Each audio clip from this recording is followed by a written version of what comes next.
Yo, ketemu lagi dengan saya Riva dari Kotak Coklat. Untuk sobat-sobat Kotak Coklat, atau mau dipanggil apa nih? Kotak Coklat apa Kocok? Kocok. Enggak, jangan.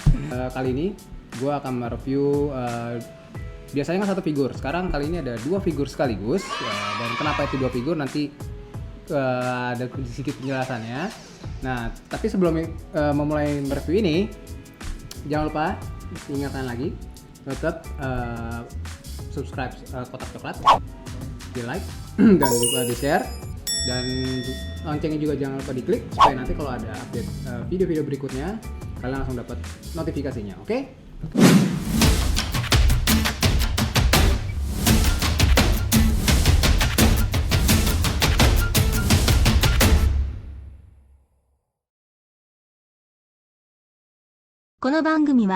No sponsor, no 提供でお送りします。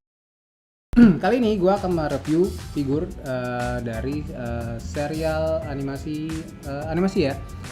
dari Demon Slayer, atau di bahasa Jepangnya disebut Kimetsu no Yaiba. Sebenarnya itu Kimetsu no Yaiba itu ada dua versi ya. Sebenarnya dari manganya dulu ya, dari manga terus baru ada animasinya. Kalau manganya kalau salah ini udah selesai gitu kan, udah tamat. Nah, sementara kalau yang animasinya ini masih berlanjut ke season 3 ya sekarang ya. Oke. Karakter Basmut ini Basmut ini dirilis dari Aniplex. Dan sebenarnya ada dua rilisan si pabrikan yang mengeluarkan karakter si Kimetsu no Yaiba ini dari Basmut. Nah, lagi ada Figma. Nah, kali ini gue akan mereview dari si Basmut ini sendiri dari Aniplex, dan waktu itu PO-nya sekitar 8.800 yen. Kalau untuk si Zenitsu ini rilisnya sekitar pertengahan 2021, kalau nggak salah bulan Juni. Nah, sementara kalau yang si Inosuke ini harganya juga sama, kalau nggak salah 8.800 yen, dan rilisnya itu di awal Januari 2022. Oke, untuk berikutnya yuk kita unbox dua figur ini sekaligus. Oke, sekarang gue udah unbox dari boxnya. Oke, kita mulai dari Zenitsu. Oke, di dalam paketannya ini ya selain blister dan figurnya, jangan lupa pasti ada manual booknya ya. Nah, di sini tuh tingginya dia sekitar 15 cm, dan ini materialnya sama seperti kayak figur-figur yang ya sekelas SAF atau Figma itu kan, ngasih PVC dan ABS. Nah, keunikannya adalah di Basmut ini untuk jubah tertentu dia ada bahannya berupa kain gitu. Ini untuk apa namanya istilahnya? Iya, gimana? Anggaplah kayak mirip-mirip kimono gitu loh. Sementara kan ini seragam si pasukan pembasmi iblis itu gitu loh. Di belakangnya sebenarnya ini ada, kalau gua buka ini bisa.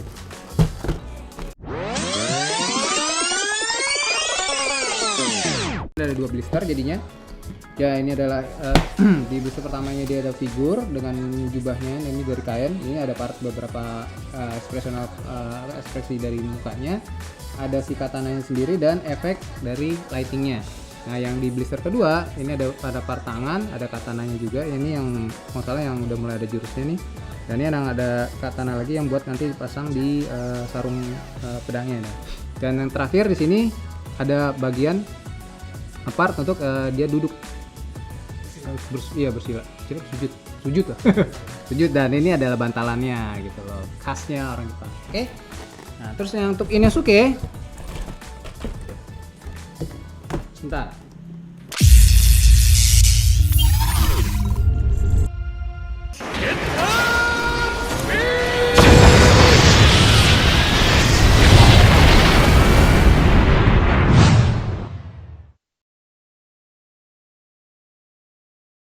Oke, sekarang kalau untuk yang Inosuke sendiri sama tetap ada dua blister, ada manual booknya juga. Nah, tingginya kurang lebih juga sama, ada 15 cm. Nah, di sini dia ada 3 kepala.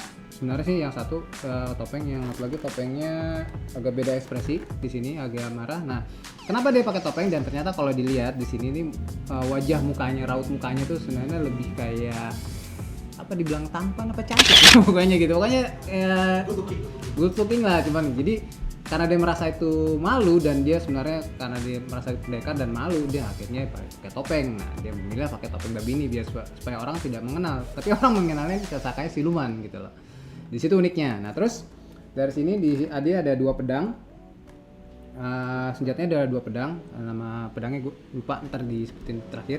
Nah, terus di blister kedua ini ada figur mini-mininya. Nah, ini sebenarnya lebih di dalam pada saat di dalam episode ini pada saat dia bermimpi kalau salah. Nah, di dalam bermimpinya itu ada figur-figur mini seperti ini gitu loh. Jadi kalau yang di Mugen Train kalau salah tuh. Nah, ini ada nih figur-figurnya. Nanti kalau pengen tahu ceritanya ya lo ke Mugen Train-nya aja gitu loh. Nah, terus tetap ada yang posisi silanya ada, part buat sujud dan ini tempat duduknya. Kita lanjut ke artikulasinya ya. Oke, sekarang kita bahas sedikit mengenai artikulasinya. Kurang lebih sebenarnya ini memang produksinya beda sendiri dan nggak sama kayak SAF. Jadi kalau misalnya kayak untuk artikulasi di pundak, dia itu nggak ada joint swivelnya sendiri, swivelnya. Jadi dia nggak bisa muter di sini. Jadi dia lebih mengandalkan ball joint di sini. Dan diputar seperti ini. Dan ini juga harus hati-hati sih karena bisa takutnya kayak Revoltech kalau salah, mirip-mirip Revoltech. Jadi takutnya ini kalau berlebihan ini bisa kalau berlebihan bisa jadi patah gitu. Nah, dan untuk siku ini sama standar. Ini yang pergelangan tangan juga. Nah, join di paha ini masih mendasar ya. Maksudnya dia nggak ada bisa di rotate kayak di SAF atau cuma ada nggak sih? Nggak ada ya. Berarti ya kurang nggak mirip dengan SAF. Jadi dia cuma artikulasi yang hanya seputar standar seperti ini aja, bagian kaki segala macam. Dan terus untuk mengganti part kepala ini agak sedikit berbeda. Dia harus kalau biasanya kalau SAF kan kita tinggal cabut doang gitu kan. Nah, kalau ini enggak, ini harus dibuka dulu sedikit. Nah, ini mirip kayak joinnya Nendo ya. Nah, Nendo. Jadi harus dibuka dulu nih. Nih, dibuka seperti ini dulu, dibikin botak dulu. Nah, dicopot dulu satu-satu mukanya nih. Ini juga sekalian tips buat nanti pakai mukanya. Nah, terus jadi seperti ini nanti. Gitu. Baru pasang satu-satu. Lumayan cukup ribet, tapi ya ini mungkin sengaja keunikannya di sini sih mungkin. Atau enggak memang ciri khasnya. Nah, ntar kalau dari segi scope-nya sebenarnya sih udah menyerupai sih dengan di animenya sih gitu. Cuma kalau yang Figma mungkin agak lebih dari shape-nya aja sih, lebih kayak agak lebih bulat gitu loh. Tapi kalau dari ekspresi mata dan shading-nya segala macam, warna segala macam itu kayaknya sih udah lumayan cukup lah gitu loh. Gitu. Nah, di sini nanti kita akan coba kita tes kalau pada saat mencoba artikulasi terus kita masukin si jubahnya ini sendiri ke dalam sini, apakah mengganggu. Biasanya sih kalau ada artikulasi seperti itu terus ada pakai jubah, ini agak sedikit ketahan gitu loh buat menggerakkan porsi-porsi artikulasi ini gitu. Tapi nanti kita coba.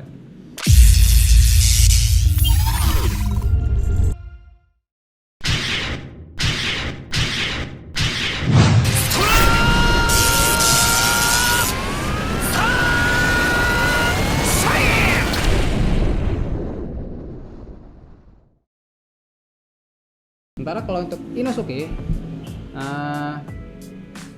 tetap sama, mirip sama yang kayak si Zenitsu.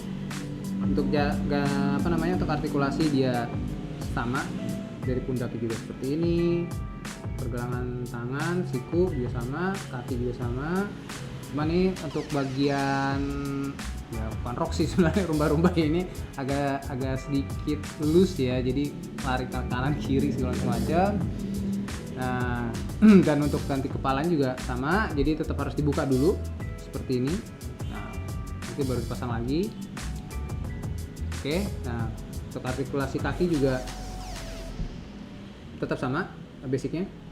Jadi dari dengkul seperti ini, yang di telapak kaki ujung seperti ini, dan untuk pangkal paha tetap seperti ini gitu. Oke, kalau yang untuk Zenitsu ini sendiri, ini udah gue coba pasang jubahnya. Tadi agak lumayan ribet. Jadi memang kalau untuk masang jubahnya ya kayak mungkin kan kalau pernah mainin mainan yang apa masang jubah kayak Barbie gitu. Ini harus cepat dulu di pergelangan tangannya, jadi biar gampang masukin gitu loh. Di jubahnya ini dia ada semacam kawat. Nah ini kalau buat bikin kayak semacam kalau nanti di display untuk ada semacam kayak efek-efek kayak apa namanya jubahnya bergerak ke sebelah kiri atau ke kanan gitu loh. Ini ada tuh. Dia bisa kita atur sesuka kita lah gitu. Tuh, seperti ini atau nggak dirapetin gitu kan, atau mau dikatasin juga bisa gitu.